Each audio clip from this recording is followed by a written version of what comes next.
ለአማራ ህዝብ እታገላለሁ በማለት ነገር ግን የአማራን ህዝብ እጅግ በጣም ያሳዝናል። ካህኑ በሌሊት በተኙበት በቤታቸው በጥይት ተመተው ተገደሉ። እንዳለ ህዝብ ያላችሁ ምልከታ የሚያሳይ ለምርጫ ቅስቀሳ ነው ብልጽግናን ምረጡ የሚል። በጎንደር ከተማ ባሏን ተኩሳ የገደለችው ሚስት ኦርቶዶክስ በመሆናቸው ምክንያት ሰላሌ ላይ 7 ሰው ሲገደል 22 ሰው ቆስሏል። ከ50 በላይ ታፍኖ ተወስዷል። መናኙ ላይ ሰይፍ ተመዟል፣ ገጀራም ተስሎባቸዋል። ይህ ሁሉ እየሆነ ያለው በኢሊባቦር መቱ ከተማ በፈለገ ህይወት ቅድስት ኪዳነ ምሕረት አንድነት ገዳም ላይ ብንሰርቅም ባንሰርቅም እንኳን ክርስቲያን ወንድ መሬት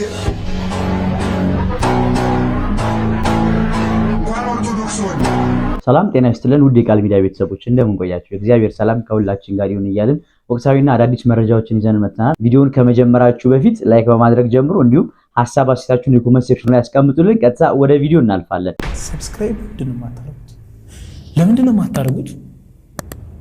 አሁን ማርኩ። እናንተ ባለስልጣናት ካላችሁ እጃችሁን ሰብስቡ፣ ንጹሃንን መግደል አቁሙ። ካልሆነ አብረን ነው የምንጠፋው ብዬ ነው። ምንም የሚተርፍ የለም። እግዚአብሔር እጁን ያነሳል። ዝም በሉ፣ ተመልከቱ። እግዚአብሔር እጁን ያነሳል። ግፈኞች አሸናፊ አይሆኑም። ልንገራችሁ ግልጸው፣ ግፈኛ ወራሪ አሸናፊ ሆኖ አያውቅም። ቅዱስ ጳውሎስና ሲላስን እነዚያ ባለመኳንን ባለስልጣናት በሚሽከረከሩ ወንበር የተቀመጡ ከራሳቸው ውጭ ሌላ ማየት የማይፈልጉ እነዚያ አልዳኑም።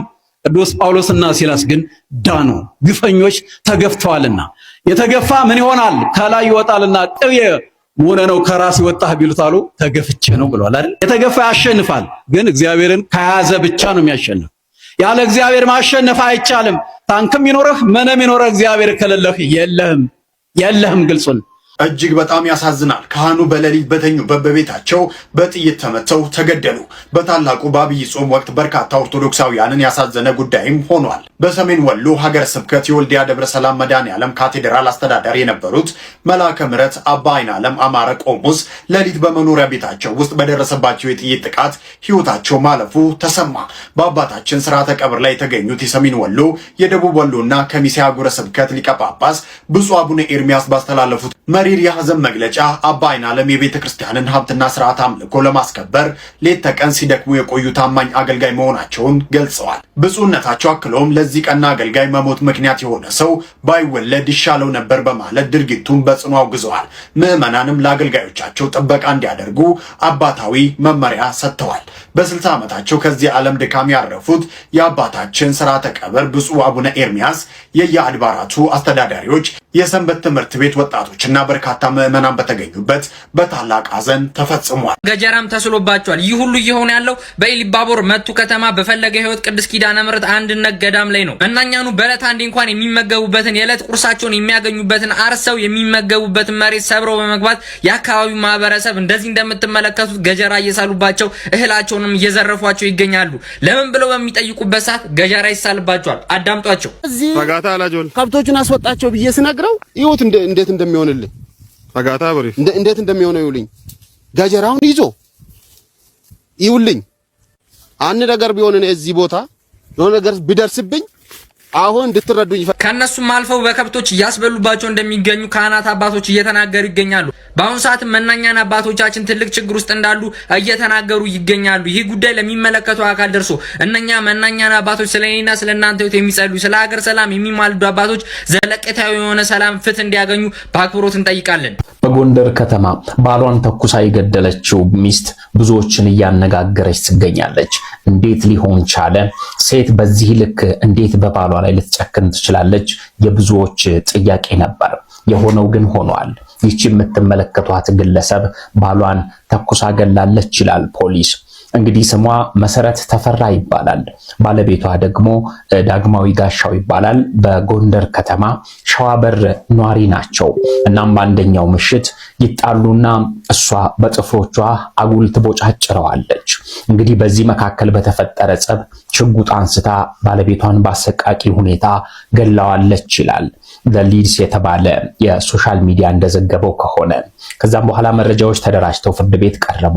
ፍርድ ቤትም ጉዳዩን ከመረመረ በኋላ በ21 ዓመት ጽኑ እስራት እንድትቀጣ ወስኖባታል። አማራ ህዝብ ታገላለሁ በማለት ነገር ግን የአማራን ህዝብ ስቃይ ያልታገለ ፓርቲ በምንም አይነት መለኪያ የኛን የ1960ዎቹን ትውልድ ሊተች አይገባም። ፖኬት ኤሪያ ስትሉ በጠቀሳችኋቸው ቦታዎችና በኢትዮጵያ ሰሜናዊ ክፍል ላይም ደግሞ እንዲሁ ፖኬት ኤሪያ በምትሉት እናንተ ቦታ ላይ የሚኖረው ሰው ነው። እንደኛ የሚተነፍስ የሚበላ የሚጠጣ ሰው ነው። በዛ ላይ ያለውን ሰው ፖኬት ኤሪያ ስለሆነ ብላችሁ ለቱሪዝሙ ያን ያህል ጉዳት አላደረሰም ያለው ጦርነት የምትሉ ከሆነ ለሀገርና ለህዝብ ያላችሁን ምልከታ የሚያሳይ ስለሆነ ህዝቡ አይቶ እንዲፈርድና በዛ ውስጥ ዲቴል ለመግባት አልፈልግም።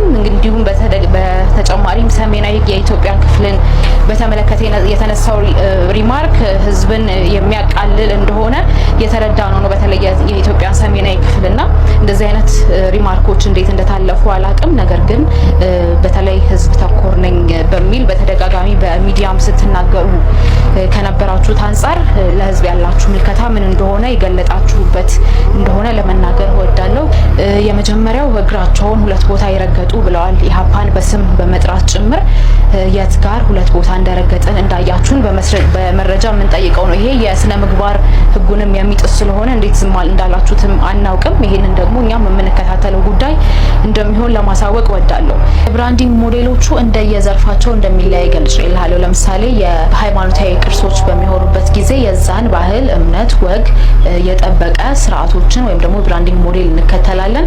እንዲሁ ደግሞ አጠቃላይ ማህበረሰባዊ ትውፊት፣ ማህበረሰባዊ ወግ፣ እሴት፣ ባህል በሚሆኑበት ጊዜ ደግሞ ያንን ያማከለ ስርዓት ነው የምንከተለው። ነገር ግን በየትኛውም መንገድ በየትኛውም ስልት የምንጠቀማቸው የብራንዲንግ ሞዴል ስልቶቻችን እንዳልኩ ሀገር፣ ባህል፣ እምነት፣ ወግ ጋር የተጣጣሙና ሀገር በቀል የሆኑ እሴቶች እንዲሁ ደግሞ በዓለም አቀፍ ደረጃ ሊያወዳድሩን የሚችሉ እንደሚሆኑ ነው የምንጠብቀው። ያ ነው በእቅዳችን ላይ ያለው። ከቅድም ከተነሱ ጥያቄዎች ደግሞ በምንድነው ተቃዋሚ ፓርቲዎች የሚለዩት በእነዚህ መስኮች የሚሉ ጥያቄዎች ተነስተዋል።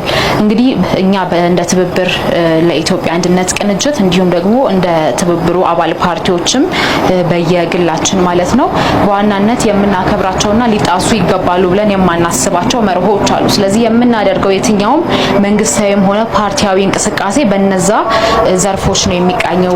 ከናንተ ወይም ደግሞ ከአጠቃላይ አሁን ገዢው ፓርቲም ሆነ ከሌሎቹ ይለየናል ብለን የምናስበው ምክንያታዊነት፣ በእኩልነት፣ በዘላቂነት እንዲሁ ደግሞ ዝቅተኛ የገቢ ደረጃ ላይ ያለውን ሰራተኛውን መብቶች በማረጋገጥ የዜግነት ክብርን ከዛም ደግሞ ከፍ ሲል የሰውነት ክብርን በማረጋገጥ ላይ መስኮቻችንን ወይም ደግሞ ዘርፎቻችንን በዛ ነው ቤዝ የምናደርገውና እነዚህ መርሆች የትኛውንም መርህ የትኛውንም ሲስተም ብንከተል የማንጥሳቸው ፕሪንሲፕሎች ናቸው።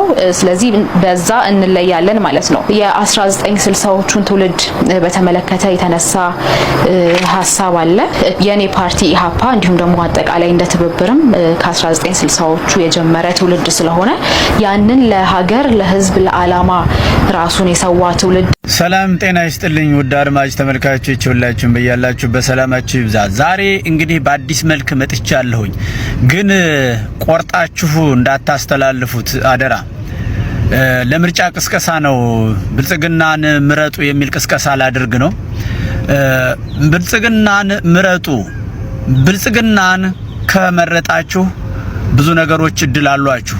አንደኛ ከሀገር እናሳድዳችኋለን፣ ሁለተኛ እናፈናቅላችኋለን፣ ሶስተኛ ረሃብ በላያችሁ ላይ እንዲነግስ እናደርጋለን፣ ሰው ሰራሽ ረሃብ፣ አራተኛ በጦርነት እናሳድዳችኋለን፣ አምስተኛ ከምድረ ገጽ እናጠፋችኋለን፣ ስድስተኛ ዘረኝነትን እናበዛላችኋለን፣ ሰባተኛ ከምድረ ገጽ በተለይ አማራና ትግሬ ለሆናችሁ እና ሲቀጥል የብልጽግና ደጋፊ ያልሆናችሁ ኦሮሞዎች በሌሎችም ብሔር በመጠኑ እናንተን ሁሉ የኛ ደጋፊዎች ካልሆናችሁ በስቅላትና በሞት እንቀጣችኋለን። ይህ የብልጽግና ከአንድ እስከ 7 ያሉ የአቋም መለኪያ ነውና ይሄንን በመቀበል የስንዴው ምልክታችን ደግሞ ስንዴ እንደምታዩት ውበት አለው። ነገር ግን መጨረሻ ላይ በማጭድ ይታጨዳል። ከታጨደ በኋላ ይወቃል፣ ይደቃል። ትልቁ ምስጢር ግን በማጭድ መታጨዳችሁ ማለት ነው። እያያችሁን የማትበሉትን ስንዴ ማጭዱን አስገብተን ስንቆርጣችሁም የማታውቁ ስንዴው ግን የሚበላ መስሏችሁ ሰፍ ብላችሁ የምታዩን ሰዎች ስላላችሁ ነው። የማይገባችሁ ስለሆናችሁ ነው በስንዴ መጣ ነው የሚል መልእክት ለማስተላለፍ ነው። አመሰግናለሁ። ይሄንን ለብዙ ሰው ሼር አድርጉት። አመሰግናለሁ። እንዴት ናችሁ? እስኪ ይሄንን ቪዲዮ አይተን እንመለስ። እንዴት እንዳደረጉት አዲስ አበባ ፖሊስ እናቴ እንደበደበብኝ የምሬን ነው የምላችሁ። እንደዚህ አይነትና መሰል ነገሮችን ስልጣንን ተገን በማድረግ መንግስት የሰጣቸውን ኃላፊነትን ተገን በማድረግ ዜጎቻችን ላይ የሚደረግን የሰብአዊ መብት ጥሰት መንግስታችንም ፓርቲያችንም አይታገስም። መሰል ቪዲዮዎች ከፍተኛ አመራሮቻችን በተለያየ ሜተድ ከህዝብ ያለውን ቅሬታ ያለውን ስሜት ይሰማሉ። ያንን በተደጋጋሚ ነግረናል። ብዙ ጆሮ ነው ያላቸው። አንደኛው እንግዲህ አሁን አብዛኛው ነገር የሚካሄድበትና በርካታ ዜጎች የሚጠቀሙት የዲጂታል ሚዲያ ነው። ሲደርስ ደግሞ ኢሚዲየትሊ ዛሬ እንዳያችሁት የአዲስ አበባ ከተማ ፖሊስ አጠቃላይ ሪፎርም ነው የተደረገው ማለት ነው። ይህ ሪፎርም የተደረገበት ምክንያት ብልጽግና ደሃ ላይ የሚደረግን ማንኛውም አይነት የመብት ጥሰትን ብልጽግና እናቶች ላይ የሚደረግን ምንም አይነት ግፍና የመብት ጥሰትን የማይታገስ ፓርቲ መሆኑን እንግዲህ ማሳያ ነው። ማሳያ ብቻ ሳይሆን አሁንም ቢሆን ልክ እንደዚህ አይነት ስልጣን አለን በማለት መንግስት የሰጣቸውን ኃላፊነት አቢዩዝ በማድረግ ያንን በመጠቀም ዜጎችን የሚያንገላቱ ዜጎች ላይ እንደዚህ አይነት ጥቃት የሚያደርሱና ስልጣንን ባልተገባ መንገድ የሚጠቀሙ የትኛውም አመራር የትኛውም የስራ ኃላፊ ምንም አይነት ጥላ ምንም አይነት ከለላ የማይደረግለትን መሆኑንና ስልጣን መነሳት እስከ እስር ድረስ ቅጣት የሚሰጠው መሆኑን ሁሉንም የሚያነቃ ሁሉም የሚማርበት ነው። እንግዲህ በዚህ አጋጣሚ ብልጽግና ፓርቲ ችግሮች እያየ ዝም የሚል ፓርቲ ሳይሆን ወይ ደግሞ ፍጹም ነን ብሎ ጆሮውን ደፍኖ የሚቀመጥ ህዝብ ከውጭ የጮኸ ራሱን ዘግቶ የህዝብን ድምጽ የማይሰማ ፓርቲ ሳይሆን እንደዚህ አይነት ህዝብ ላይ የሚደረግን የመብት ጥሰቶችን እግር በእግር እየተከታተለ ጆሮውን አቁሞ እንግዲህ መረጃን በመሰብሰብ ውሎ ሳያድር እርምጃ የሚወስድ ፓርቲ መሆኑን ማሳያ ነው። በአዲስ አበባ ፖሊስ ላይ የተወሰደው እርምጃ አንዱ ማሳያ ነው። አሁንም ይቀጥላል። ሁሉም የመንግስት አመራሮች ሁሉም ኃላፊነት የተሰጣቸው ብልጽግና ፓርቲ መጀመሪያ ዋናው መሰረቱ ህዝብ ስለሆነ ሰው ስለሆነ ትልቁ በፕሮግራሙ ያስቀመጠው ሰውን ቅድሚያ የሚሰጥና ለሰው ልጅ ክብር የሚሰጥ ስለሆነ ለዜጎች ክብር የሚሰጥ ስለሆነ የዜጎችን መብት የዜጎችን ክብር በየትኛው መንገድ ኮምፕሮማይዝ የማይደረግ መሆኑን ማሳያ ነው። ይሄ ለሁሉም እንግዲህ አለርት ነው። ይሄንን ለማለት ፈልጌ ነው። አመሰግናለሁ። ሰላም ጸግሽ በሰላሌ መርጡ ቀበሌ ሽንኩርት ሚካኤል ወደ 7 ሰው ሲገደል ወደ 22 ሰው ቆስሏል። ከ50 በላይ እንደታገቱ ይነገራል። ከተገደሉት ውስጥ አንዱ አጎቴ ነው። አንድ አጎቴ ደግሞ ሆስፒታል ነው። የሟቹ ሚስትም ታግታ ተወስዳለች። የታገቱት በጣም ብዙ ናቸው። በዛ መካከል ላይ ከ400 እስከ 800 ሺህ ብር ይጠየቃሉ። ከ50 በላይ እገታ ላይ ናቸው። በነዛ መካከል ላይ ከ400 እስከ 800 ሺህ ብር ድረስ እየተጠየቁ ያሉት ከማክሰኞ ዕለት ጀምሮ እኔ ጋር እየተደወለ እርዱን እያሉ እያስጨነቁን ነው። ይሄ ኦርቶዶክስ በመሆናቸው ምክንያት ሰላሌ ላይ 7 ሰው ሲገደል 22 ሰው ቆስሏል። ከ50 በላይ ታፍኖ ተወስዷል።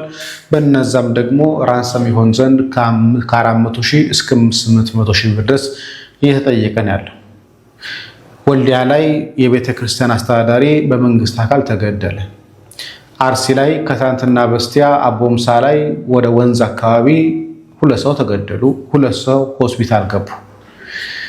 ወደ ገዳማ ስንሄድ ደግሞ 2 አባቶች ተገደሉ። የምንሰማቸው ኦርቶዶክሳዊ ዜናዎች እንደዚህ ናቸው። የቤተ ክርስቲያን አካላት ግን እባካችሁ ይቁም ብለው ልጆቻቸውን ማሰማራት እንኳን ልጆቻቸውን እንዲጮሁ እንኳን ማድረግ ፈቃደኞች አይደሉም። በየቀኑ ግን ኦርቶዶክሳውያን ይሞታሉ፣ ኦርቶዶክሳውያን ይገደላሉ። የመፍትሄው አካላት ወንበሩን ይዘውት ግን ዝም ብለዋል።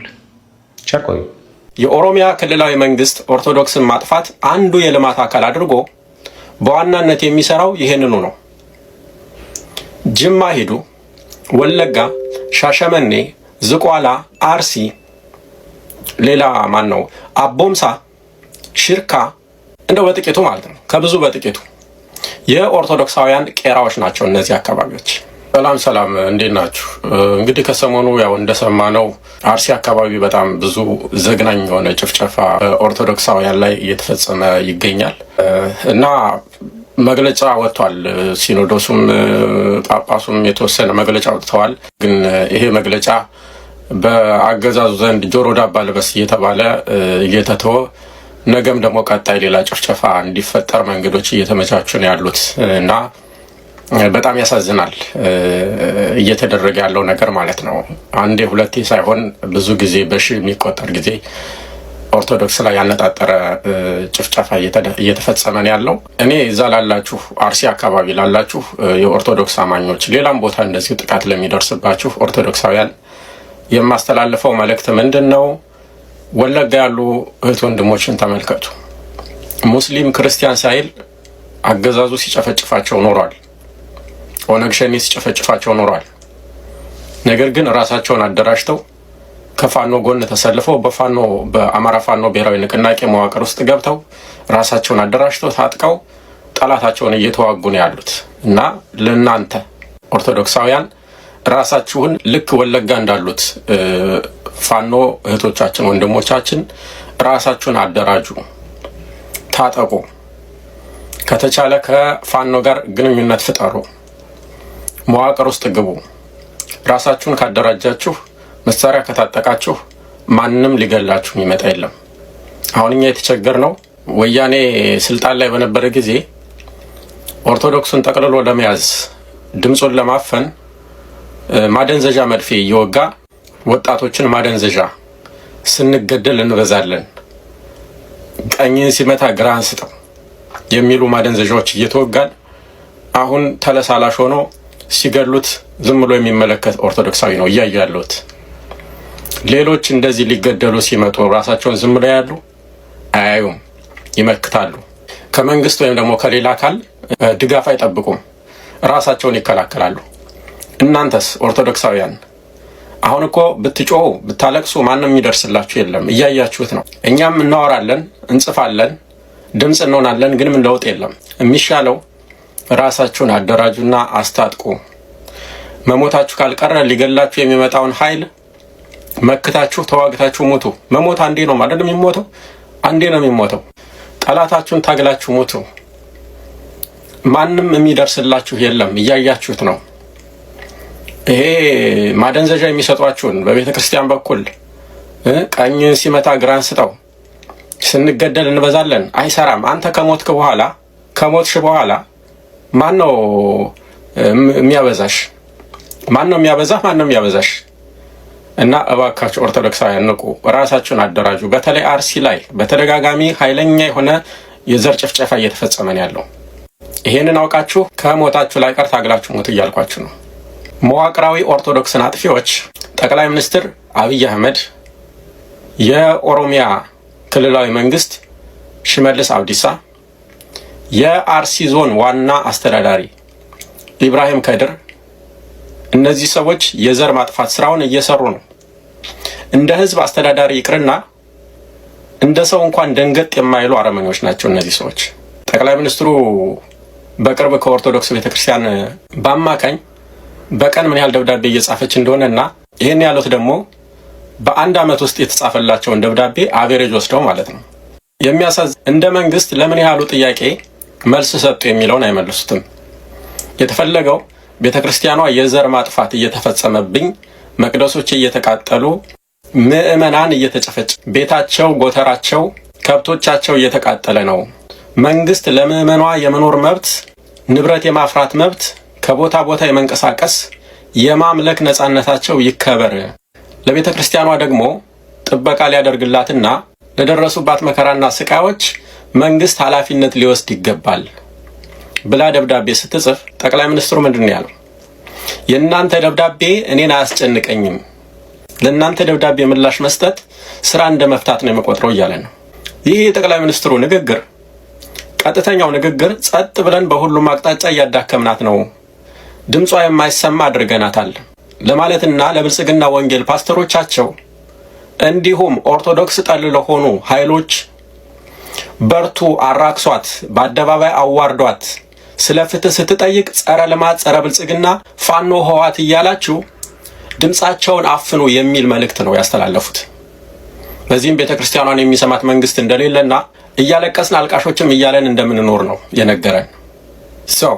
አርሲ ውስጥ እየተካሄደ ያለው የኦርቶዶክሳውያን ጅምላ ጭፍጨፋ ከሁለቱ በአንድ ነገሮች ይጠቃለላል። አንደኛው መንግስት የሚባል ነገርና ህዝብን ከዚህ መሰል ጥቃት የመታደግ ኃላፊነት ያለበት መንግስታዊ መዋቅር የለም። ይህ ካልሆነ ሁለተኛው የጅምላ ጭፍጨፋው እየተካሄደ ያለው በራሱ በመንግስትና በመንግስት ተወካይ የሆኑ የዞን አስተዳዳሪዎች ጭምር ነው። ከነዚህ ከሁለቱ ሊወጣ አይችልም። የኦሮሚያ ክልላዊ መንግስት ኦርቶዶክስን ማጥፋት አንዱ የልማት አካል አድርጎ በዋናነት የሚሰራው ይሄንኑ ነው። ጅማ ሂዱ፣ ወለጋ፣ ሻሸመኔ፣ ዝቋላ፣ አርሲ፣ ሌላ ማን ነው አቦምሳ፣ ሽርካ እንደው በጥቂቱ ማለት ነው። ከብዙ በጥቂቱ የኦርቶዶክሳውያን ቄራዎች ናቸው እነዚህ አካባቢዎች። ማረጋገጫው ደግሞ ያው በየቀኑ የምንሰማው የኦርቶዶክሳውያን ጭፍጨፋ ነው። ይህ ሁሉ ሲሆን የሚገርመው ትንፍሽ ብሎ አያውቅም። የኢትዮጵያ ሃይማኖት ተቋማት የሚባለው ማን ነው? የኢትዮጵያ ሃይማኖት ተቋማት ጉባኤ ነው የሚባለው። ይሄ ድርጅት ሃይማኖታዊ መልክ ያለው የመንግስት ስራ አስፈጻሚ ተቋም ነው። እንዳለ ካድሬ የሞላበት ካድሬ የተሰበሰበበት ተቋም ነው። ሲምቦሊክ የሆነ ተቋም ነው። ምንም ተጨባጭ የሆነ ታንጀብል የሆነ ነገር አይሰራም። ደብዳቤ እንኳን ለመጻፍ መግለጫ ለመስጠት እንኳን ምን ያክል ኦርቶዶክስ መጨፍጨፍ እንዳለባት የሚወስንለት መንግስት ጽፎለት ካላነበበ በቀር ምንም ማድረግ የማይችል ሽባ ወራዳ የሆነ ተቋም ነው እና በየትኛውም መንገድ የኦርቶዶክሳውያን የጅምላ ጭፍጨፋ አሁን በቃ ካልተባለ ከዚህ በኋላ ከባድ የሆነ ሀዘን ነው የሚመጣው። ለዚህም ሁላችንም የራሳችንን አሻራ ልንጥል ይገባል። ድምጽ ከመሆን ባለፈ እነዚህ ወገኖች ራሳቸውን አደራጅተው ከተቻለ ከፋኖ ጎን እንዲቆሙ፣ የአማራን ህዝብ ትግል እንዲቀላቀሉ፣ ራሳቸውን በዛው መንገድ እንዲያድኑ። ከዚ አሁን ላይ ማንም የሚደርስላቸው የለማ። እንደዛ እንዲያደርጉ ድጋፍ ልናደርግ ይገባል። የማንቂያ ደወል ልንናገር ይገባል። እነሱ መንቃት አለባቸው። ገዳያቸውን እጃቸውን አጣጥፈው ከሚጠብቁ ራሳቸውን አደራጅተው እንዲዋጉ እንዲፋለሙት፣ ያንን ሊገላቸው የሚመጣውን ኃይል እንዲዋጉት እንዲፋለሙት ያስፈልጋል። ከዚህ ውጭ ሌላ አማራጭ የለም። ሳይቃጠል በቅጠል ይባላል። ለራሳችሁ ስትሉ ካሁኑ ራሳችሁን አደራጁና ጠብቁ። ከመንግስትም ከሲኖዶሱም ከሃይማኖት ተቋማት ጉባኤም ከክልሉ መንግስትም ከማንም ምንም መፍትሄ አታገኙም። ልንገራችሁ፣ ማንም ጆሮ ዳባ ለበስ ብሎ እናንተ ስትጨፈጨፉ እያየ እየሳቀባችሁ ነው ያለው። ስለዚህ ራሳችሁን አደራጁ ኦርቶዶክሳውያን። ከመሞት መሰንበት ይባላል አይደል? ያንን ለማድረግ ደግሞ ራስን አደራጅ ስትታገል እንጂ ስላለቀስክ የሚደርስልህ የለም፣ ደብዳቤ ስለጻፍክ የሚደርስልህ የለም። ይሄንን ልብ ልትሉት ይገባል። አመሰግናለሁ። ብንሰርክም ባንሰርክም እንኳን ክርስቲያን መሬት እንኳን ኦርቶዶክስ